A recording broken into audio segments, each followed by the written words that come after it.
सभी को जय श्री माता जी। आशा है आपकी जो तबीयत है ठीक हो गई होगी आराम करके, और कोई किसी को तकलीफ तो नहीं शारीरिक? रुपिंदर नहीं है पक्का?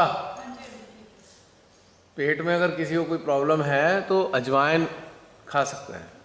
हम तो अजवाइन नमक अपने साथ ही लेके चलते हैं, एक डिब्बी के अंदर अजवाइन नमक जीरा। और कोई भी घर में चूरन होता है वो ट्रैवलिंग के समय साथ रखना चाहिए हमेशा, क्योंकि ये बहुत सारी चीज़ें दिक्कत करती हैं। ड्राइविंग के टाइम में लंबी ड्राइविंग होती है, 8 घंटे 9 घंटे 10 घंटे की ड्राइविंग कई बार हो जाती है, और हम जो खाते हैं खाना कई बार वो बाहर यहाँ महसूस होने लगता है, एसिडिटी करता है। तो बेहतर यह है कि वो साथ में रखा जाए, उससे आराम मिलता है। चलिए, पहले तो क्षमा चाहूँगा कि कल रात को 7 बजे का जो टाइम था ना, थोड़ा कन्फ्यूज़न हो गया। 7 बजे को मुझे लगा कि टी टाइम हमने बोला हुआ है, पर यहाँ टी टाइम तो है नहीं बाहर का। तो थोड़ा सा फिर मुझे मजबूरी में 1 घंटा आप सबको लेट कराना पड़ा, और आप लोगों को इंतज़ार किया, उसके लिए क्षमा प्रार्थी हूँ। आप लोगों को इंतज़ार करना पड़ा, थोड़ा सा कन्फ्यूज़न हो गया था। देखो ना, दिमाग है अटक जाता है, पता नहीं क्या गड़बड़ करवा देता है दिमाग, है ना? कहता है ना हमारे दिमाग, हमारे दिनचर्या में कई बार दिमाग अटक जाता है। तो मेरा भी कल अटक गया, और उस कारण से थोड़ा सा कन्फ्यूज़न पैदा हो गया। तो हमारा थोड़ा सा कल सेशन रह गया था बातचीत करने का और इंट्रोडक्शन का। जो पहली बार आए थे शायद सबकी बातचीत हो गई ना? कोई पहली बार वाला मिस रह तो नहीं गया?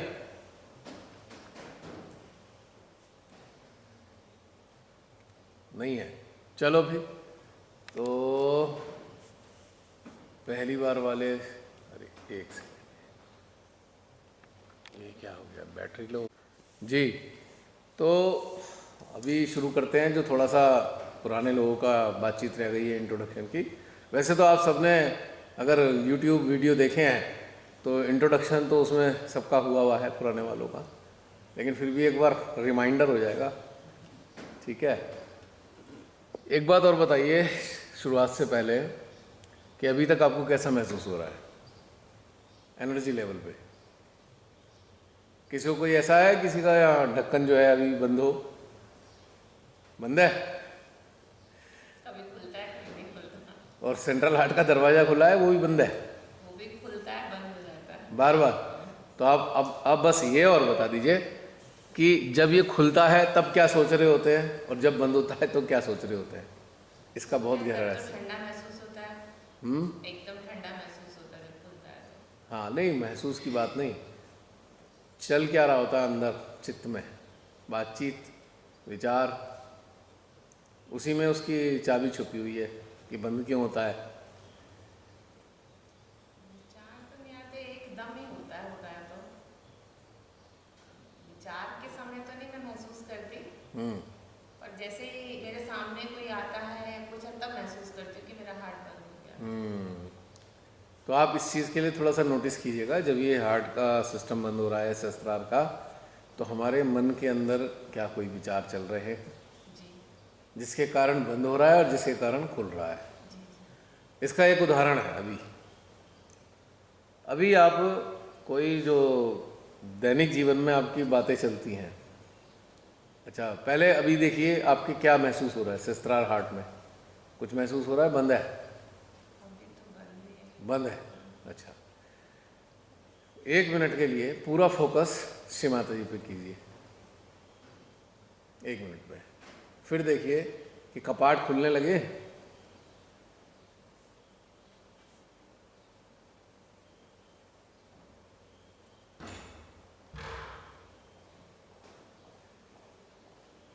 आज्ञा पे ऊर्जा महसूस हो रही आज्ञा पे आ गई, और रुपी रुपी आएगी। विचार बंद हो गए, कोई सोच तो नहीं कोई ऐसी चीज़? है। यहाँ के तो विचार आ ही नहीं रहे। नहीं आ रहे, फिर भी कुछ चीज़ चल जाती है जो हम नोटिस नहीं करते। संसार के विचार कपाट को बंद कर देते हैं और ईश्वर के विचार कपाटों को खोल देते हैं, ये फॉर्मूला है। जब भी हमें लगे कि हमारे सहस्त्रार पे वाइब्रेशन कम आ रहे हैं, तो एक बार अपने अंदर झांक के देख लें कि हमारे अंदर चल क्या रहा है। क्योंकि हमारा यंत्र जो है ना, ऐसा है कि जैसे कि सूरज के जो पैनल देखे आपने, सोलर पैनल, जब सूरज निकलता है तो सनलाइट उस पर जाती है, तो सनलाइट जो है, सनलाइट से सोलर पैनल ऊर्जा बनाता है, एनर्जी प्रोड्यूस करता है, और फिर वो सारी उसमें इन्वर्टर में जाती है। इन्वर्टर उसको पूरा डीसी में एसी करंट कन्वर्ट करके देता है इन्वर्टर, तब हमारी सप्लाई चालू होती है। तो समझ लीजिए हमारा जो सूरज है वो ईश्वर है। हमारी जो पैनल है, सहस्त्रार को आप इसे सोलर पैनल मान लें, सहस्त्रार को, और आपने जैसे ही फोकस किया ईश्वर पे, तो आपका ये सहस्त्रार खुलना शुरू हो जाएगा। जैसे संसार की बातें सोचनी शुरू करी, ये ढक्कन लग जाएगा, बंद हो जाएगा। तो ये बात कॉमन है समझने के लिए। तो हम कई बार कहते हैं हमें तो अभी अच्छे वाइब्रेशन आ रहे थे, कहाँ चले गए वाइब्रेशन, आ क्यों नहीं रहे? उसका कारण यही है कि हमने कोई संसार की बीच में बात आ गई, हम उसमें अटक गए। सडनली एक थॉट आ गया, कोई गुजरता हुआ विचार आ गया संसार का, घर का आ गया, किसी ऐसी सोच का आ गया, तो खट से वो बंद हो जाएगा। लेकिन एक स्टेट आने के बाद जब एकाकारिता स्थापित हो जाती है और हमारे अंदर एक निर्विकल्पता स्थित हो जाती है कि हम जो हैं परमात्मा के ही हिस्से हैं, हम हैं ही उनके, उनसे अलग नहीं है। और ये जो हम खाली माइंड से ही नहीं मानते, ये हमें महसूस होता है कि हाँ हम उनके हैं, तो ये फिर बंद नहीं होता। बंद होने का कारण यही होता है कि बीच बीच में हम कहीं ना कहीं सोचों में चले जाते हैं, जाने अनजाने। तो ये चीज़ के समझने के लिए आपको हमें अपने अंदर एक समाधान लाना होता है कि भाई हमारे अंदर ये चला, अब हम इसे नहीं चलने देंगे, जो हमारी ऊर्जा को कम कर रहा है ना।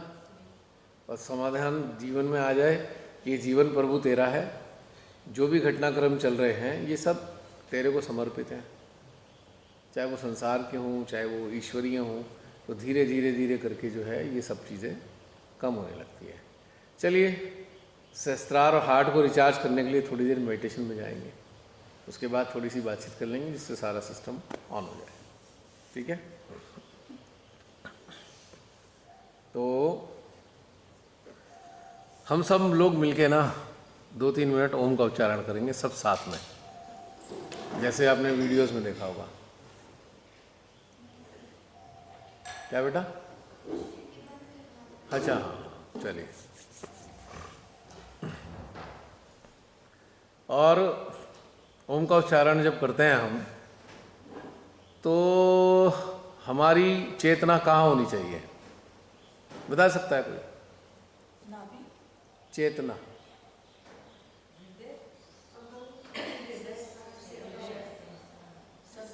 उसी सूरज की तरफ, सोलर पैनल सूरज की तरफ रहेगा तो ही उसमें ऊर्जा एब्जॉर्ब करने की क्षमता होगी, ईश्वर की तरफ।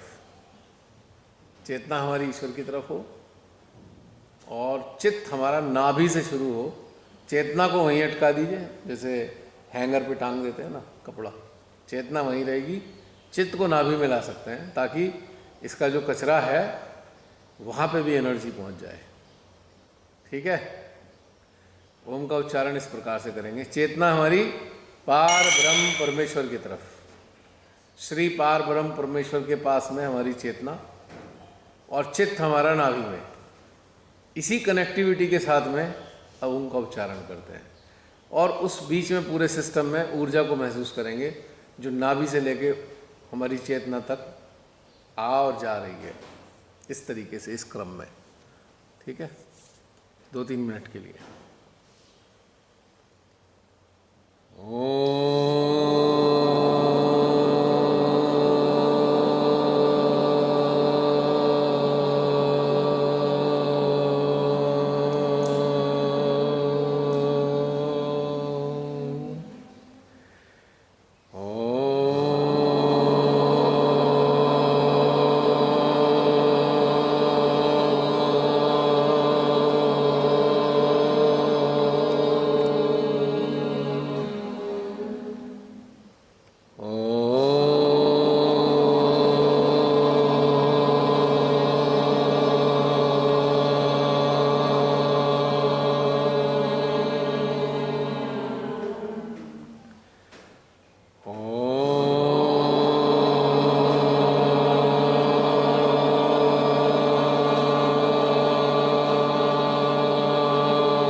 त्वमेव साक्षात् श्री आदि शक्ति माताजी श्री निर्मला देवै नमो नमः।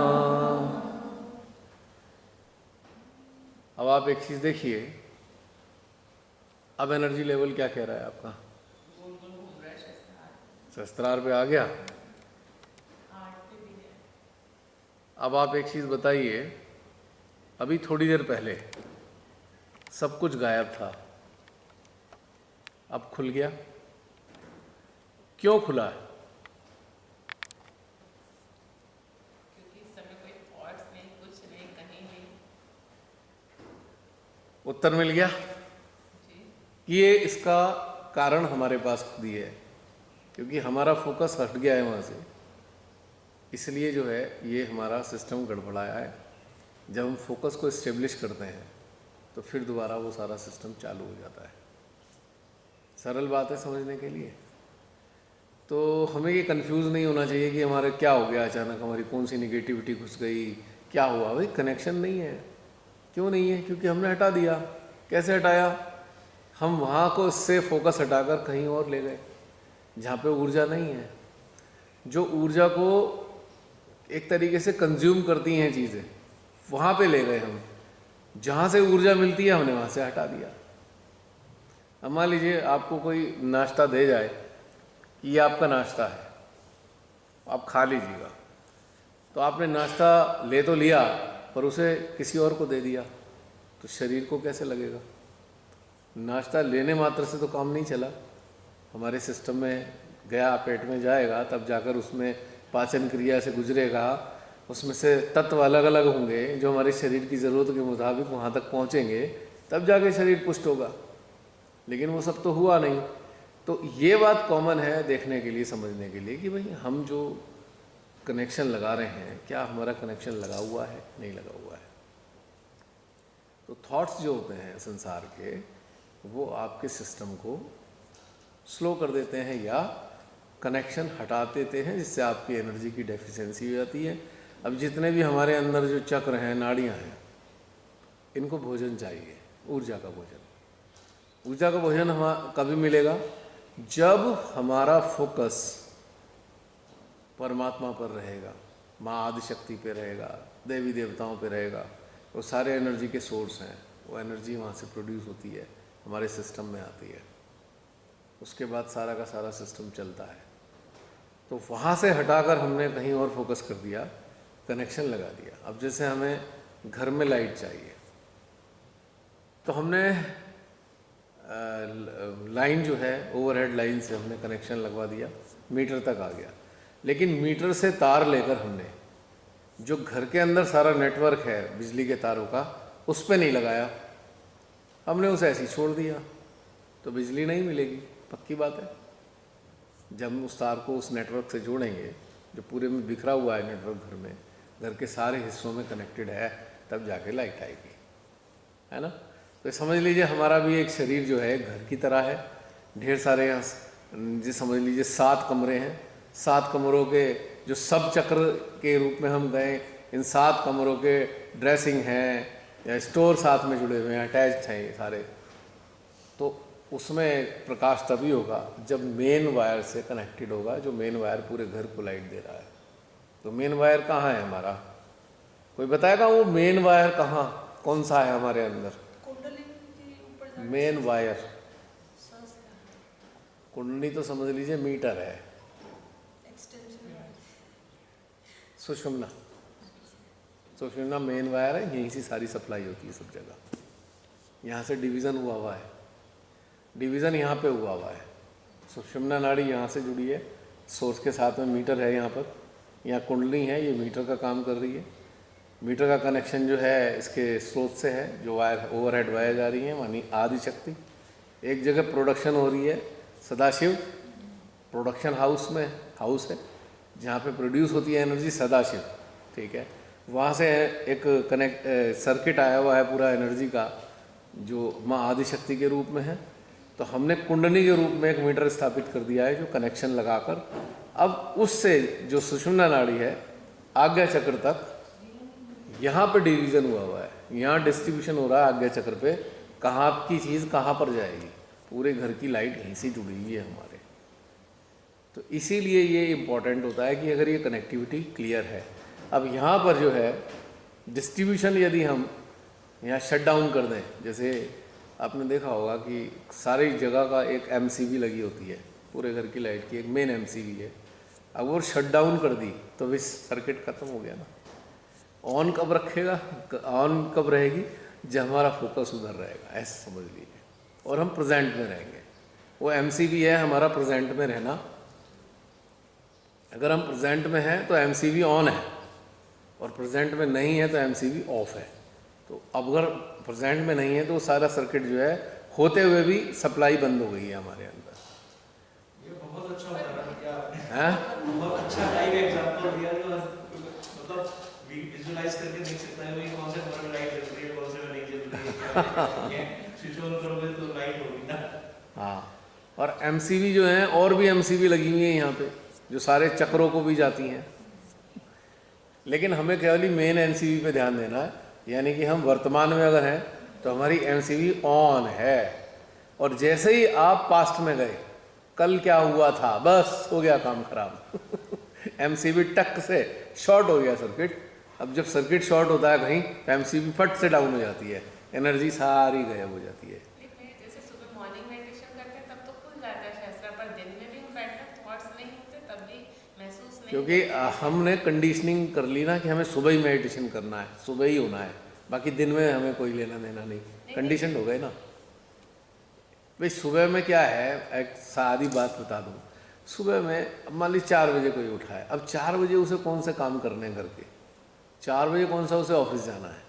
तो सुबह उठ के आपके पास टाइम है और आपके पास विचारने के लिए कोई चीज़ नहीं है। सुबह सुबह मॉर्निंग में किस चीज़ का विचार करोगे, कुछ करना तो है नहीं। 4 बजे भी एक बुरी विचार आ सकता है कि पहले एक दिन पहले आपको किसी ने कुछ उल्टा सीधा कह दिया हो, तो 4 बजे भी विचार आ रहे होंगे, वो वाले आ रहे हैं ना, आता है ना। एमसीबी डाउन ही मिलती है सुबह उठते ही।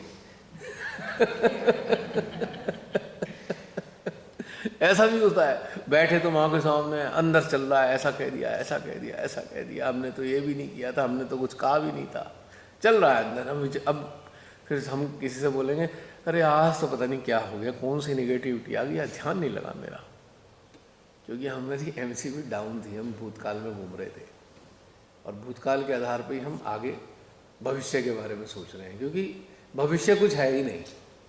भविष्य आपको मैं बता दूं, एक और इंटरेस्टिंग बात बता रहा हूं, भविष्य कुछ है ही नहीं, वो भूतकाल की ही एक्सटेंशन है।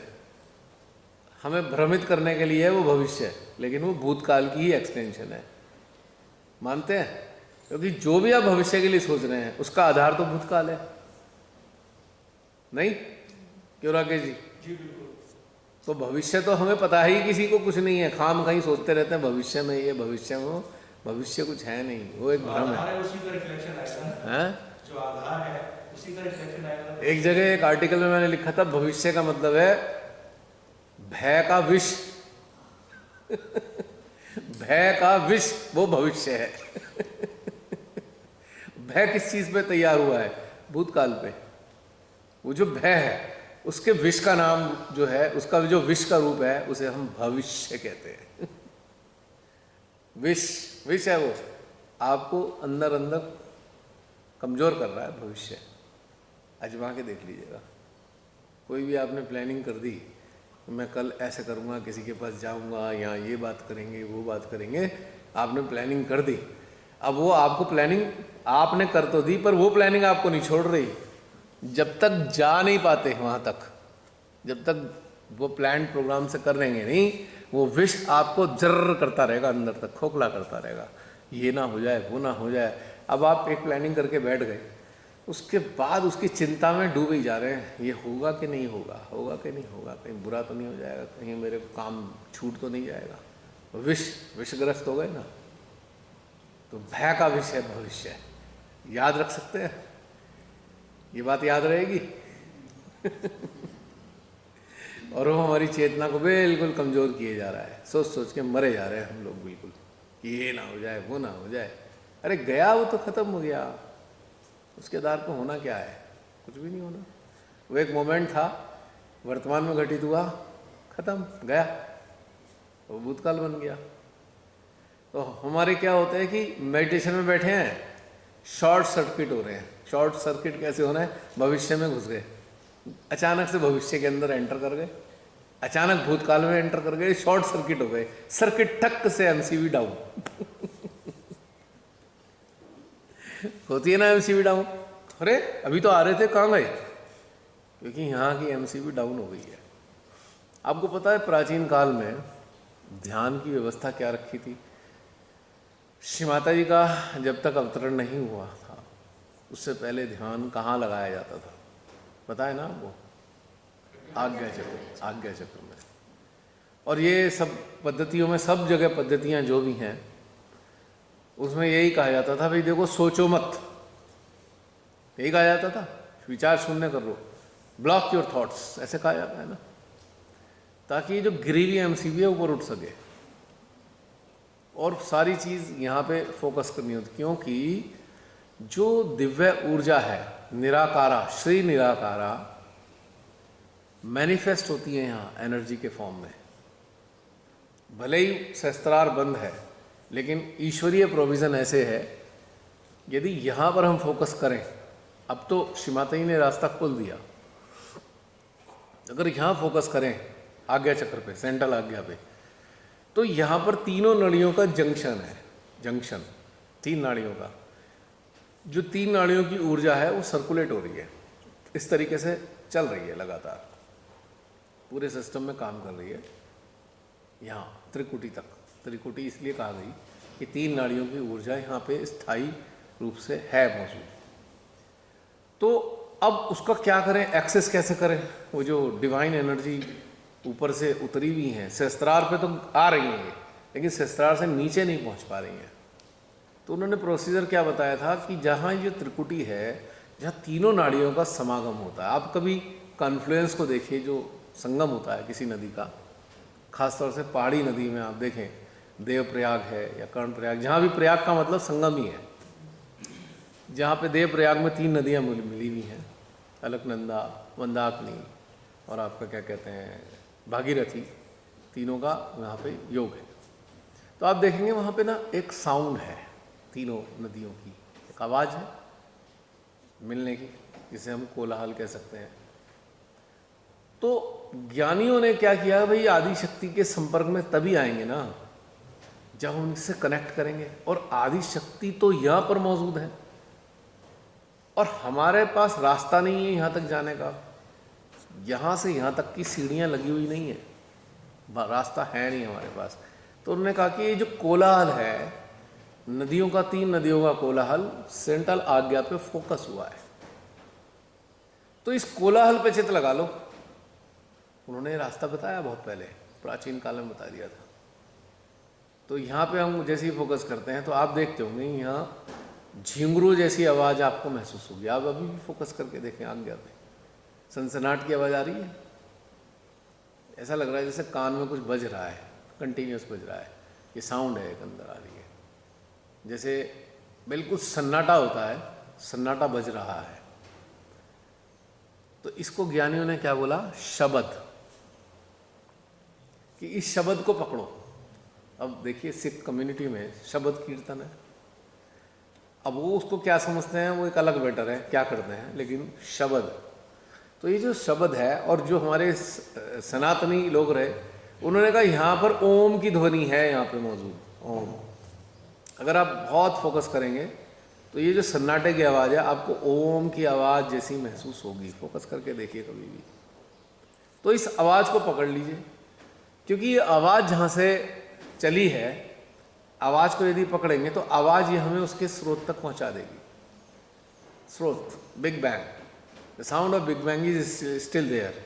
पूरे यूनिवर्स में जो घटनाक्रम था, ओम का धमाका हुआ था, कल बात चल रही थी ना थोड़ी सी, जिससे 3 महादेव और 3 महादेवियाँ उत्पन्न हुए थे उस धमाके के बाद में, ऐसा करके बात थी ना। तो वो धमाका ओम की उच्चारण का है, और उस ओम का उच्चारण जो है हमारे यहाँ पर नाद के रूप में हम उसको ध्यान अभ्यासी इसे सुना करते थे आज्ञा चक्र में फोकस करके। तो अभी भी अगर आप बहुत ज़्यादा विचारों से ग्रसित हैं और आपका ध्यान नहीं लग रहा है, तो आप थोड़ी देर के लिए इस नाद को सुनने का प्रयास करें, सेंट्रल आज्ञा पर अटेंशन टिकाकर। सन्नाटे की जो आवाज़ है, धीरे धीरे यहाँ पे ऊर्जा महसूस होने लगेगी और ये ऊर्जा आपकी चेतना को धीरे धीरे ऊपर की तरफ उदरगामी बनाती है, खींचती जाती है। इस नाद की एक विशेषता है, यदि हम नाद को इस पकड़ते हैं तो ये नाद स्वतः ही हमें ऊपर की तरफ ले जा रहा है। आप अभी भी करके देख सकते हैं कहीं। तो ये वाली चीज़ जो है हमें समझनी थी और ये हमें उन चीज़ों से बचाता और जो हमारी एमसीवी वर्तमान में स्थित हो जाए। तो मेरा कहने का मतलब ये था कि हम अपनी चेतना और चित्त को यदि इस नाद की साउंड में लगा देते हैं, फोकस कर देते हैं, तो क्या होता है कि हमारी जो चेतना है वर्तमान में स्थित हो जाती है और जैसी वर्तमान में स्थित होती है हमारी स्विच ऑन हो जाता है, उसका एमसीवी ऊपर हो जाती है और फिर हम जाकर सहस्त्रार पे अनुभूति कर पाते हैं।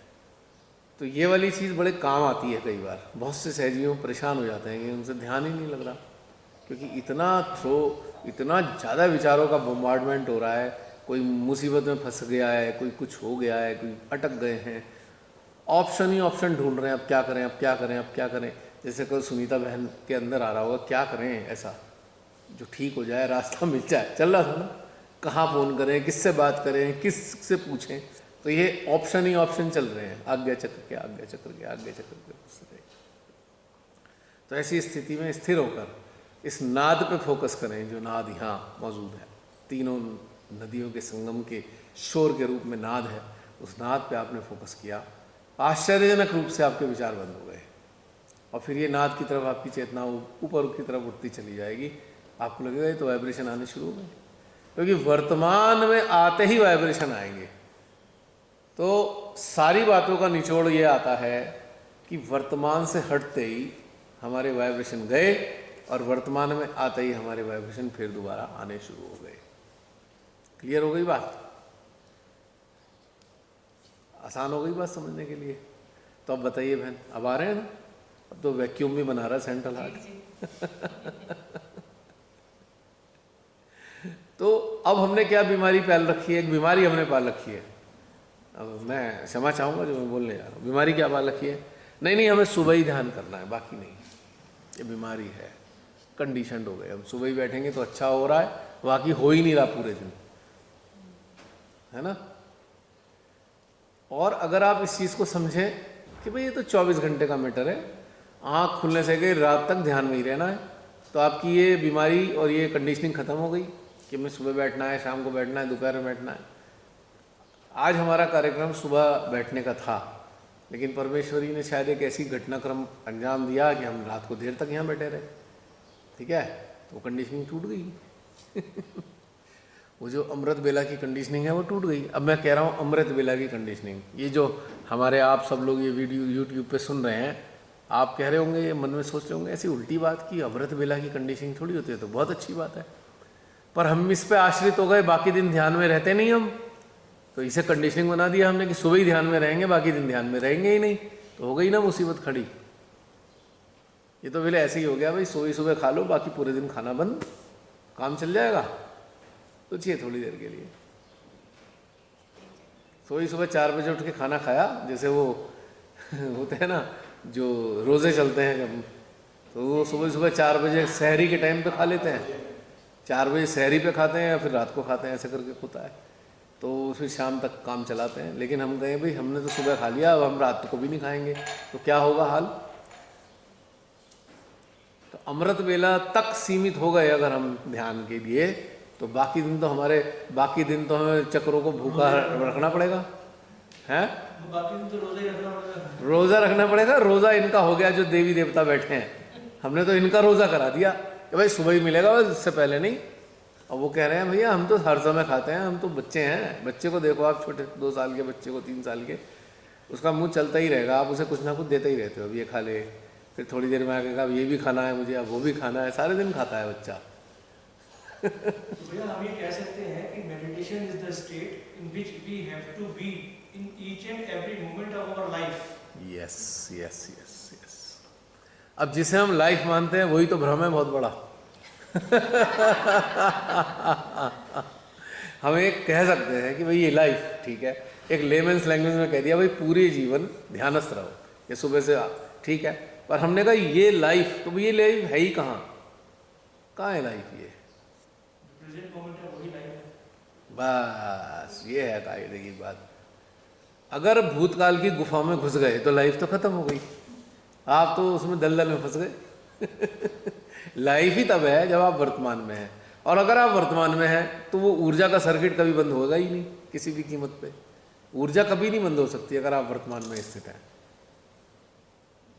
क्योंकि उसके लिए क्या है कि जो कुछ हुआ उसे जाने दो, आने वाली चीज़ों को तो आने दो, ना आने वाला रोको ना जाने वाला रोको, चलने दो उस सर्किट को, आना जाना, तो वो बना रहेगा, एक जीवन बना रहेगा उसके अंदर। तो ये चीज़ कॉमन है जो हमारे अंदर गड़बड़ होती है, हम फंस जाते हैं उस चीज़ में। हम कहते हैं अरे आज क्या हो गया ऐसा, हमने ऐसा क्या कर दिया। अब सुबह सुबह सो के उठे 4 बजे, ओहो वाइब्रेशन गायब, है ही नहीं, बैठे हैं माँ के सामने, भाई क्या हो गया आखिर रात में? रात तक तो सही था, वाइब्रेशन भी खूब आ रहे थे, अब रात में ऐसा क्या पता ही कि सुबह वाइब्रेशन नदारत है। तो आपने गौर किया, अच्छा सपने देखे थे, और चेतना हमारी सपनों में अभी भी विचरण कर रही है, वहाँ देखा था, इससे मिले उससे मिले, सपने में लड़ाई हो गई, अब लड़ाई की बातें भी चल रही हैं अंदर, सपनों की लड़ाई की। तो क्या हुआ, हम वर्तमान से हट गए, वर्तमान में है नहीं तो वाइब्रेशन कहाँ से आएंगे? तो ऐसा भी होता है, बोझिल होता है सुबह सुबह उठे हुए, सपने डेली आते हैं। सोते टाइम भी कनेक्टेड स्टेट में रह सकते हैं, रहते ही हैं। अगर आप कोई समझदारी है तो सारी बातों एक साइड करके आप आराम से कनेक्टेड स्टेट में सोइए। ऐसा महसूस कीजिए जैसे श्री माता जी ने हमें अपनी गोद में ले लिया है, हमारा सर उनकी गोद में आ गया है और हम आराम से सुकून की नींद में सोने जा रहे हैं। आपको ऐसा लगेगा हाँ हाँ कितना आनंद आ रहा है, स्वर्ग में है। और सहस्त्रार पे खिंचाव हो रहा होगा, हार्ट में खिंचाव हो रहा होगा, आप एक मेडिटेटिव स्टेट में स्लीप के अंदर जाए जा रहे हैं। और जब ऐसी स्थिति होती है कई बार बड़े अच्छे स्वप्न आते हैं, श्री माता जी के साथ के स्वप्न आ गए, उनसे बातचीत चल रही है, या कोई वो ब्लेसिंग दे रही हैं, या अपने पास बिठा रखा है, या बहुत अच्छी अच्छी चीज़ें भी आती हैं स्वप्न में। लेकिन अगर हम गुफा में ही घुसे हुए सोए थे तो गुफा वाले ही सपने आएंगे। फिर तो गुफा में तो हैं सोने से पहले, तो अब गुफा वाले सपने कैसे होंगे? हम कहीं जा रहे थे, हमें सांप ने काट लिया कि बिच्छू ने काट लिया, मतलब एक आफत वाले आएंगे, ये हो गया वो रात को सपने में आ जाएगा। क्योंकि हमारी मन स्थिति जैसी होगी वैसे हमारे सपनों का प्रोजेक्शन होगा। हमारा ब्रेन इतना इंटेलिजेंट है, ब्रेन एक सेंसर की तरह है हमारे अंदर, जानते हैं? एक ऐसा सेंसर है, इस सेंसर के साथ में एनॉर्मस मेमोरी है, मतलब पता ही नहीं कितनी मेमोरी इसके साथ जुड़ी हुई है, और ये सुपर इंटेलिजेंट है। अगर आपकी इच्छा भूतकाल की सोचने की हो रही है तो हजारों चीज़ें भूतकाल की प्रोजेक्ट करता रहेगा, फ्लैश करता रहेगा, आप उसमें एक के बाद दूसरे में अटकते जाएंगे, है ना? और आप अगर ईश्वर की तरफ चल रहे हैं तब भी ये जो सुपर इंटेलेक्चुअल जो हमारे अंदर ब्रेन नाम का बैठा है, ये आपको इससे संबंधित चीज़ें बताता जाएगा, इससे ऊर्जा बढ़ती जाएगी, है इसी का काम है, खेलिए। और आप देखिए कि मेडिटेशन में हमारा ब्रेन ही फर्टाइल होता है, ब्रेन की इतनी शक्तियां हैं, यानी कि उसकी क्षमता इतनी है, ब्रेन की ही क्षमता बढ़ रही है। और ब्रेन सपोर्टिंग सिस्टम है हमारा, पूरे हमारी जो एनाटॉमी है हमारी, या पूरा हमारा जो वजूद है, ब्रेन उसको सपोर्ट करता है। तो इसको ये पता लग जाता है कि हम जाना किधर चाहते हैं, जिधर जाना चाहते हैं उधर की फाइलें प्रोजेक्ट करना शुरू कर देता है। अब आप अगर ईश्वर की तरफ चलने की रुचि रखने वाले हो गए, अब ब्रेन को पता लग गया भाई इसके साथ तो ये है, भाई इसे तो वर्तमान की चीज़ें देनी है, ये वर्तमान का, इसका तो टेस्ट वर्तमान का डेवलप है, तो फिर ये ब्रेन हमें सप्लाई भी वर्तमान की देगा। आपके अंदर बहुत अच्छी चीज़ें आएंगी, ध्यान से संबंधित गहरी बातें आएंगी, आपकी चेतना उसे अपने संज्ञान में लेगी, चेतना उन्नत होती चली जाएगी। और उसके उलट अगर हम इसे डिटेक्ट हो गया, इसका स्वभाव तो भूतकालवादी है या भय से ग्रसित है, तो ये फिर इतनी सारी फाइलें खोल देगा भय की कि आप डरे सहमे ही थर-थर काँप रहे होंगे अंदर ही अंदर। तो ये इसको हमें एक अच्छी आदत डालनी है कि भाई तू अच्छी वाली चीज़ें हमें दे, हमें ख़राब चीज़ें नहीं चाहिए।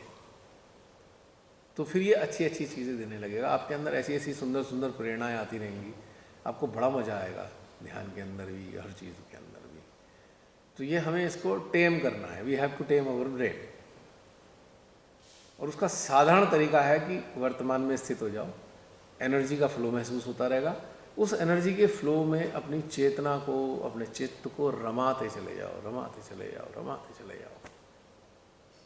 अब जैसे कभी कभी आपको अपनी पसंद का कोई बहुत अच्छा खाना मिल जाता है, आप देखते हैं ना, आप उस वक्त कुछ सोचते नहीं हैं, पूरे खाने के टेस्ट में डूबे होते हैं। आह क्या मज़ा आ रहा है खाने में, पूरा आपका चित्त कहीं है ही नहीं, बस खाने में डूबा हुआ है एकदम, उसका स्वाद आ रहा होता है। और उसकी जगह आप चिंताग्रसित है तो आपके सामने दुनिया का बेस्ट खाना भी होगा, टेस्टी भी होगा, तब भी आपको स्वाद नहीं आएगा, क्योंकि आप हो ही नहीं वहाँ पे खाने का स्वाद लेने के लिए। यू आर नॉट अवेलेबल, आप कहीं और हो। तो ये हमें अपने अभ्यास डालना होगा कि हम वर्तमान में अपने आप को कैसे स्थित रखें। और इसकी कोई ट्रिक टेक्निक नहीं है, एक सीधा सच्चा ये है कि स्वाद लेने की आदत डालें वर्तमान का। जैसे अभी हम प्रेजेंट मोमेंट में या वर्तमान में हैं, यहाँ क्या घटित हो रहा है, बस इसका स्वाद लेने की आदत डालें, तो हमारा जो ये सारा बेकार का अचरा कचरा है वो आएगा ही नहीं। और उसके लिए श्री माता जी हमारी मदद कर देती है। जब माँ की तरफ चलते हैं तो माँ हमारी तरफ चलती हैं, माँ की तरफ जब हम चलते हैं तो माँ हमारी तरफ चलती हैं। माँ की स्पीड हमसे कई गुना ज़्यादा होती है, हमारी स्पीड बहुत कम होती है। यानी कि हमारी स्पीड कछुआ है तो माँ की स्पीड हिरन है, ऐसे समझ लीजिए, कुलाचे भर के आता है हमारी तरफ, इतनी बड़ी उसकी जंप होती है। तो माँ की ऊर्जा जो है इतनी तेज़ी से हमें पकड़ती है ना, इतनी तेज़ी से हमारी तरफ आती है। जैसे ही हमने माँ को स्मरण किया, खट से एनर्जी की सप्लाई शुरू हो जाती है, आपने महसूस किया। और जैसे ही विस्मृत किया, एनर्जी की सप्लाई लॉस्ट एंड फाउंड में चली गई। अब ढूंढ रहे हैं कहाँ है वाइब्रेशन, आ नहीं रहे, यहाँ भी नहीं आ रहे, यहाँ भी नहीं आ रहे, यहाँ भी नहीं आ रहे। तो जैसे वाइब्रेशन फिर ऐसे हो जाते हैं जैसे स्कूटी या गाड़ी की चाबी खो गई है, पता नहीं कहाँ रख दी हमने, अब ढूंढे जाओ सुबह से शाम तक, मिल नहीं रही है, जाने को तैयार बैठे हैं पर वो चाबी नहीं मिल रही है। तो ऐसे वाइब्रेशन हो जाते हैं। और हमारे ही हाथ में है, ये किसी और के हाथ में नहीं है। और इसके लिए कुछ विशेष करना ही नहीं है। अब जो ठीक है, वो बहुत सारे उस काल में बहुत सारी चीज़ें श्री माता जी ने बताई। और अगर आप गौर करें कि जितने भी ये टेक्निक्स हैं सहज की, बैलेंसिंग की, क्लियरिंग की, ये आपको आपके चित्त और चेतना को एंगेज करके वर्तमान में स्थित करने की चीज़ें हैं सारी। समझ गए आप? आपने कहा भी ठीक है, आज मेरा बड़ा डिस्टरबेंस हो रहा है, चक्रों को क्लियर कर लूँ, फूड सोकिंग कर लेता हूँ। फूड सोकिंग में आपने अपनी चेतना और चित्त को लगा दिया, तो जो चल रहा था वहाँ से हट गए ना, अब इस चीज़ में आ गए। पानी कैसा है, कूल कैसा लग रहा है, ठंडा लग रहा है कि गर्म लग रहा है, पानी में पैर डालने के बाद क्या हो रहा है, वाइब्रेशन आ रहे नहीं आ रहे, तो आप धीरे धीरे धीरे करके प्रेजेंट में आने लगे। उसके बाद वाइब्रेशन का सर्किट कई बार शुरू हो जाता है। तो हम क्या कहते हैं, नहीं वाइब्रेशन नहीं आ रहा, फूड सोकिंग। तो अब क्या हुआ कि ये समझने की जगह कि ये सारी टेक्निक हमें वर्तमान में स्थित करने के लिए, यानी कि एंगेज करके हमारी चेतना को या चित्त को जो भूतकाल की गुफा में विचरण कर रहा था वहाँ से हटाकर उन्होंने इसमें लगा दिया। कैंडलिंग कर लो, चित्त कैंडलिंग में आ गया, चित्त बैलेंसिंग में आ गया, चित्त ऐसे करके आ गया, हाथ ऐसे दोनों करके बैठे हैं, एक धरती पे रखा है कैसे। तो चित्त कहाँ आ गया हमारा, इसमें रिसीविंग में। चित्त कहाँ आ गया, रिलेइंग में, वर्तमान में आ गया। अब उसके बाद सर्किट चालू है। यही तो बैलेंसिंग है। मूल चीज़ क्या है इसके पीछे, कि उलझे हुए चित्त को, चेतना को उठाकर आपने वर्तमान में ला दिए। तो ये तो इसका कॉन्सेप्ट है सारी टेक्निक का, पर हमने इसे एक रिचुअल बना डाला। इसका मूल तत्व हम भूल गए और हमने रिचुअल बना दिया। अब उसके बाद परेशान है कि 10 बार भी कर लिया तो भी कुछ नहीं हो रहा, क्योंकि वो वाली चीज़ हमने मिस कर दी कि हमें वर्तमान में स्थित होना था। ये सब वर्तमान में लाने के लिए चीज़ें थी। अब हम डर गए, श्री माता जी ने भी इतनी डिटेल में सारी चीज़ बता रखी हैं, तो हमें वही चीज़ याद रहती है जिससे हमें डर लगता है या तो हमें जिससे फ़ायदा होता है। श्री माता जी के सारे लेक्चरों का निचोड़ क्या होता है, किससे फ़ायदा हो जाए और किससे डर लग जाए। बस हमारी चेतना में दो ही चीज़ें विद्यमान है। श्री माता जी की बात सन 70, 72, 73 में उन्होंने बोला होगा, रात को 12 बजे के बाद ध्यान नहीं करना, भूत प्रेत विचरण करते हैं। बस ये याद रह गई, डर वाली चीज़ थी वो। आज तक हम 12 बजे के बाद भी बैठने से डरते हैं, जबकि आज उसकी ज़रूरत नहीं है, क्योंकि डर वाली चीज़ याद है ना हमें। नेगेटिविटी आ जाएगी, हम डरे हुए हैं, किसी से मिलना मत, बाहर वाले की चीज़ का कुछ खाना मत, जो खाओ तो वाइब्रेट कर लेना, चक्कर पकड़ जाएंगे। ये डर वाली सारी चीज़ें हमारे अंदर जहन में जज्ब हो गई हैं। अब ये जो जज्ब हो गई हैं वो हमारे को, अब हमें वो चला रही हैं, और हम पूरी ज़िंदगी डरे सहमे। कोई हमें बड़े प्यार से खाना घर पे बुला कर खिलाना चाहता है, हम डरे हुए, नहीं चक्कर पकड़ जाएंगे, कहीं उनके अंदर गड़बड़ हुई तो हम जाने से भी बच रहे हैं। कोई बेचारा सहजी बीमार हो गया, हम तो जा ही नहीं रहे उसके पास में, कि हमारे चक्र, इसकी नेगेटिविटी हमें ना लग जाए। सारी डर वाली चीज़ें हमें याद है, और वो अच्छी वाली चीज़ें हमें ये याद हैं। वहाँ ने कहा था ध्यान में करोगे तो सारी समस्याएं दूर हो जाएंगी। बस ये वाली चीज़ याद रही, ध्यान में बैठेंगे सब समस्याएं दूर हो जाएंगी। अब प्रॉब्लम क्या हो रही है कि ध्यान तो लग नहीं पा रहा। अब ध्यान लग नहीं रहा और ये वाली चीज़ें हमें याद हैं, तो हमें और डर के मारे हमारी गिग्गी बन गई। जैसे रात के अंधेरे में जाने में एकदम डर लग जाता है, यार कोई बैठा तो नहीं यहाँ पे पकड़ ले हमें। तो दो चीज़ें हमारे को याद रही कि ध्यान करके ये फ़ायदा हो जाएगा, और दूसरा ये हो गया तो ये हो जाएगा। तो दो चीज़ें हमारी स्मृति में प्रगाढ़ हैं। अगर हम इसे दूसरे शब्द में कहें कि हम इन दो चीज़ों से अटैच हो गए हैं, और ये अटैचमेंट हमारे को वर्तमान में स्थित नहीं होने लगा। और जैसे हम इन्हें विस्मृत करते हैं, हम वर्तमान में आ जाते हैं। वर्तमान में आते ही जो है हमारा ध्यान लगना शुरू हो जाता है अच्छे से। ऐसे ही होता है ना। आ गए वर्तमान में? अब कोई आ रहा है अंदर? नहीं आ रहा ना? सोच के देखो, अच्छा कुछ घर की बात सोच लें, कोई चिंता वाली बात सोचना है इस वक्त जरा, जो हमेशा घिरी रहती है चिंता। जा ही नहीं रहे। ये रिकॉर्ड हो रही है, घर वाले भी सुनेंगे, सोच लीजिए उन्हें बड़ा बुरा लगने वाला है। कहेंगे देखो कितने गैर जिम्मेदार हैं, हमें याद ही नहीं कर रहे। वो तो उसी चीज़ में डूबे हुए खुश हैं कि भाई आप हमें बहुत ध्यान रखते हो हमारा, अब तो आप याद ही नहीं कर रहे हो। कितना बुरा लगेगा उन्हें ये सब सुन के।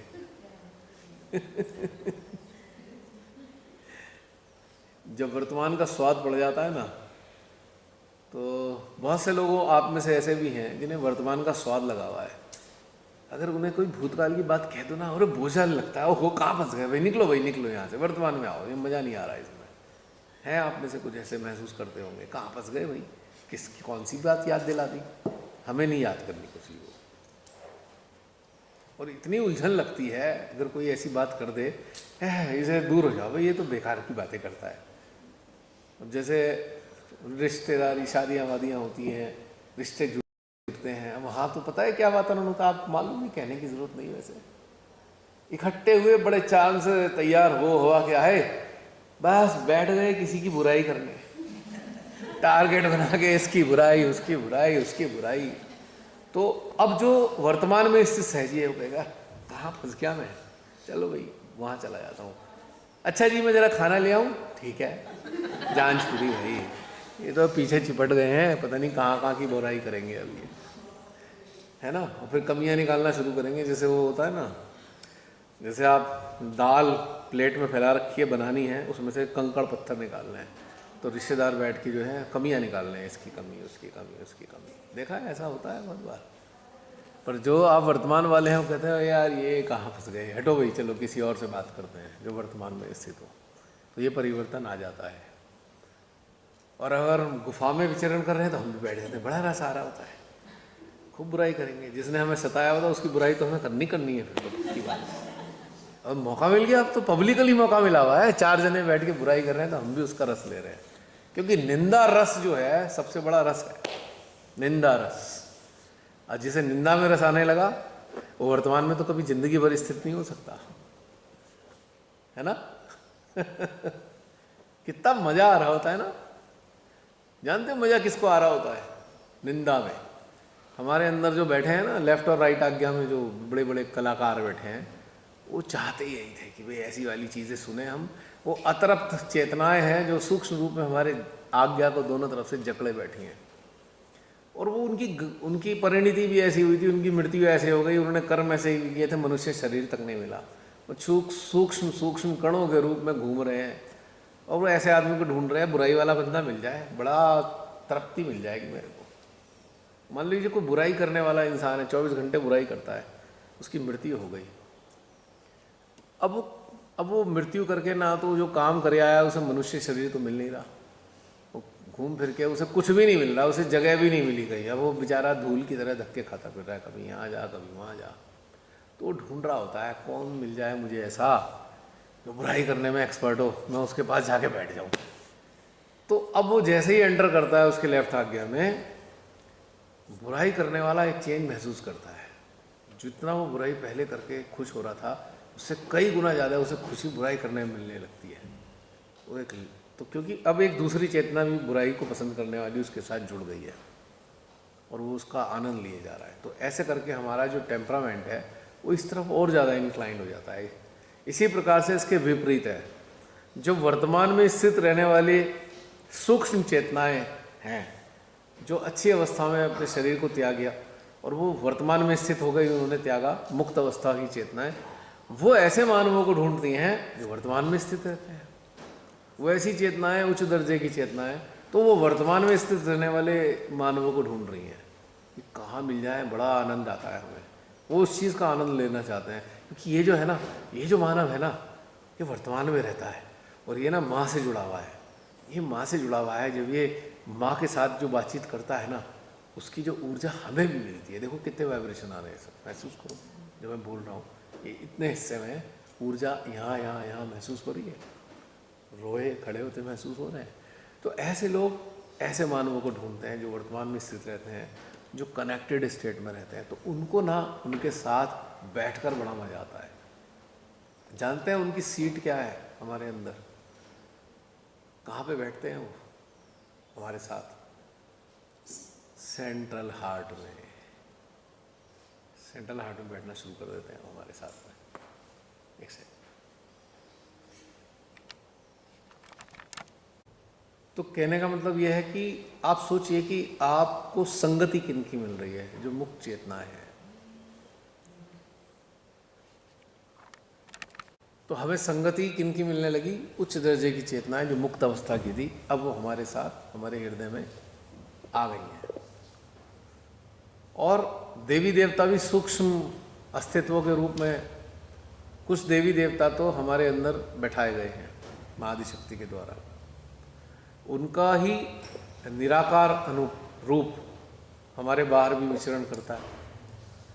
जब वो देखते हैं कि ये बंदा वर्तमान में स्थित रहता है और ये जो है, जो मेरे अंश हैं देवी देवताओं के रूप, यानी कि एक निराकार शक्ति श्री कृष्ण जी की है, मान लीजिए श्री कृष्ण जी का निराकार अस्तित्व वातावरण में उपस्थित है, उन्हीं के अंश हमारे अंदर भी मौजूद है श्री कृष्ण जी के।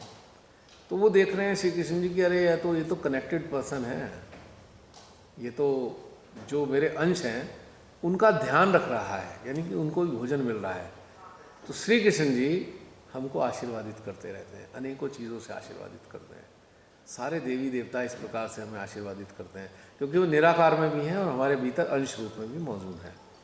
वो क्या करते हैं कि अपने उन अंशों को स्पेशल एनर्जी सप्लाई करना शुरू कर देते हैं, यानी कि पुष्ट होते हैं। हमारे अंदर जो उनके देवी देवताओं के अंश हैं वो शक्तिशाली होने लगते हैं।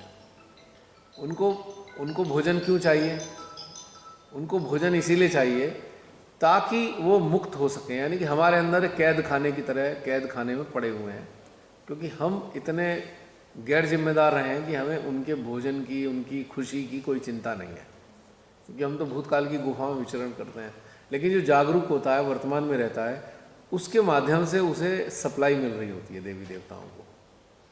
तो ऐसे में जो निराकार रूप में विचरण करने वाली देव शक्तियाँ हैं वो अपने अंशों को पोषित होता हुआ देखकर बहुत प्रसन्न होते हैं और हमें अनेकों प्रकार के आशीर्वाद वो देते हैं जो हमें हमारी चेतना को उन्नत करने में मदद करते हैं, है ना। तो ये समझिए कितनी बड़ा घटनाक्रम, कितना बेनिफिट है यदि हम वर्तमान के अंदर स्थित रहते हैं। कितनी बड़ी चीज़ें हमें प्राप्त हो रही हैं, सोचने वाली बात है। अगर हम ये चीज़ समझ पाए तो मैं नहीं समझता कि हमें भूतकाल में विचरण करने की कोई आवश्यकता होगी। हम वर्तमान में स्थित रहेंगे और हम उन सारी चीज़ों को अपने अंदर धारण करते रहेंगे, ग्रहण करते रहेंगे, और एक समय आएगा कि वो इतने पोषित हो जाएंगे, इतने स्वतंत्र हो जाएंगे कि वो मुक्त हो जाएंगे हमारे भीतर ही रहकर, क्योंकि उनकी मुक्ति हमारी मुक्ति पर निर्भर करती है। अगर हम मुक्त नहीं हैं तो वो भी मुक्त नहीं है, क्योंकि वो भी कितने सदियों से हमारे साथ बारंबार जन्म लेके आ रहे हैं, और वो इस आशा में जन्म ले रहे हैं कि इस वाले जीवन में तो ये हमें मुक्त कर देगा।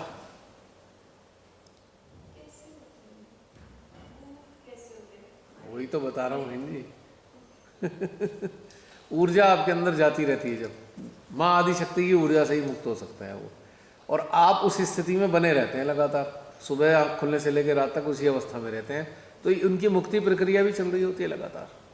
वो गिफ्ट भी देते जाते हैं, बाहर से भी गिफ्ट मिल रहे हैं, भीतर से भी गिफ्ट मिल रहे हैं, आप मालामाल हो रहे हैं, ये भी अंदाज़ा नहीं कितना फ़ायदा होता है।